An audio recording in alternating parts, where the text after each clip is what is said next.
I thought there was a lot to pull out of it, both obviously positive and negative. You know, at the end of the day, you got to convert on third downs. You know, that's statistically prevented us from doing a lot of things. So, you know, that was been a point of emphasis. But you know, as you take a step back and you talk about particularly the newness of our team, particularly on offense, it was encouraging to see the mentality, the makeup, the focus that maintained throughout the game. So, you know, that's all things that we've talked about, we've addressed, and hopefully we can see improvement this weekend.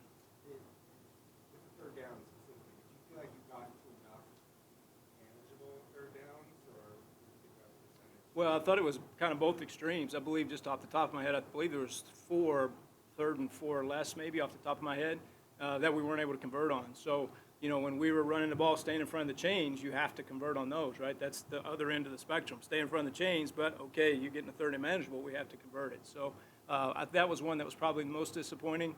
You know, obviously when you get into a third and 12, third and 14, the percentages of, you know, converting those are minimal. So, you know, you have to take those with a grain of salt, but the ones that were really manageable and we didn't take advantage of, those are the ones that we need to, you know, address and improve.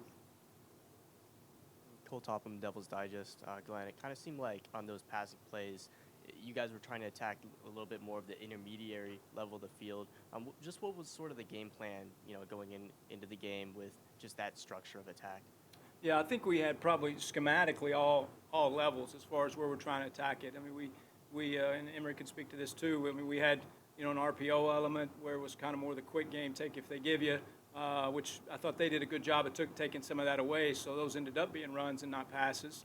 We had some intermediates, right, trying to get, you know, over top of linebackers. And we had a couple of shots where he did a nice job of laying it down, maybe getting to some underneath that we were trying to get over the top, but those safeties played so deep we weren't able to. So I would say probably we had all elements in the game plan to attack them on all levels.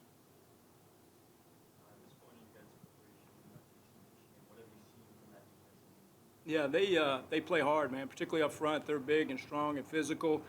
There's not a lot of volume as far as looks. They kind of do what they do and do it good, you know.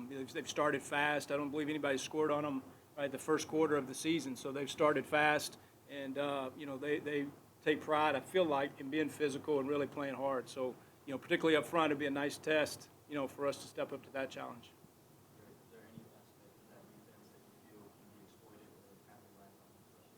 No, I think it just comes down to, again, doing what we're doing and executing on our end. You know, we obviously have a game plan of attacking certain looks, and if we get that look, we need to take advantage of it and convert it. If not, you know, that's part of his responsibility is make it right, check it down, do something off schedule. So it comes down, I think, more to taking care of our business instead of focusing necessarily on what they're doing. Anything for Emory? Yeah, talk to this guy. I got one for Emory. Yes. Your teammates and coaches spoke pretty highly of your leadership qualities during most of fall camp and during week one. Have you had to adjust at all after a loss? What do you prepare differently in terms of leadership to bring to the guys in practice after a loss? Yeah, definitely. I mean, after a loss, most of the guys are pretty down, you know, some on themselves. And I'm the guy that have to bring them back to reality. And, I mean, we all mess up. I mean, the game is hard. I mean, them guys are good on the other side too. So, I mean, I'm the guy that have to come, like, uplift those guys. I mean, even the whole team, even the whole locker room. I mean, it's a vibe after a loss, and, I mean, that's never a good feeling or anything like that. But I'm the guy that's supposed to, you know, uplift the team and that vibe. So. You had a couple of receivers, Elijah and Gio, that really stepped up the other night. Can you talk about them, and in particular, your thoughts on Gio and his attributes and what he brings as a receiver? Yeah, both of those guys put in a lot of work in the offseason. They want to get better. Gio, that's a guy, he comes to work every day with his hard hat on. He's very attentive. He wants to get better. Like I said, he works his butt off. And, I mean, the results are paying off in the game. He does everything he's supposed to do. So we try to give him the ball as much as we can. I was going to build off of that. Emory, it seems like you're starting to get a good comfort level with your receivers. Is that just something that comes with more practice, more games? Yeah, definitely. That's something that comes with the most reps, the reps in practice and in games. You know, in games well, for me, it's better for me to get more comfortable with those guys in the game, just to see how they actually run in the game. You know, how they come off breaks, how they create different types of separation and stuff like that. So I definitely say the games definitely create a bigger chemistry for us. Can I go? Yeah.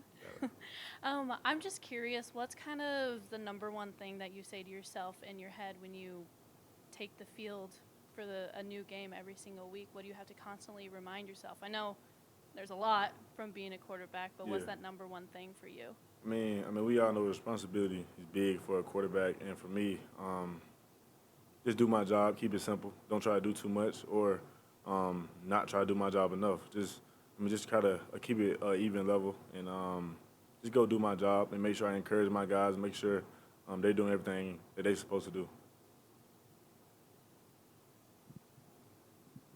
Any other good questions?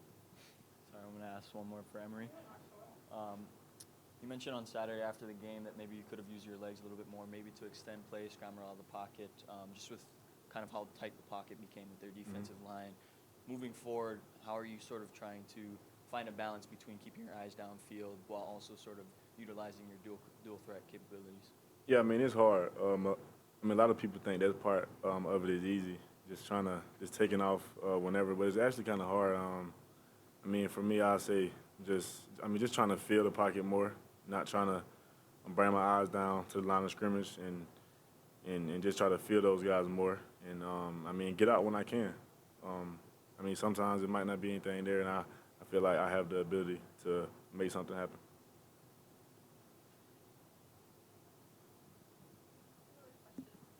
I think it might be stupid. Just when they're talking about the sound, do you think you have a lot of experience with that coming from Florida, an SEC team, where it's obviously can get really loud in the swamp, and then dealing with that and coming here as well? You think that factors into it well at all? Yeah, I say it definitely helps. Because a lot of it isn't just being loud, speaking loud. You know, it's the operation of it. Moving with a sense of urgency, making sure, you know, guys are in the right places and stuff like that. I mean, of course I have to be loud and be loud with my cadence and my claps and stuff like that. But, yeah, I done been in some loud environments, and I had to deal with that and handle that. So I definitely feel like it helps.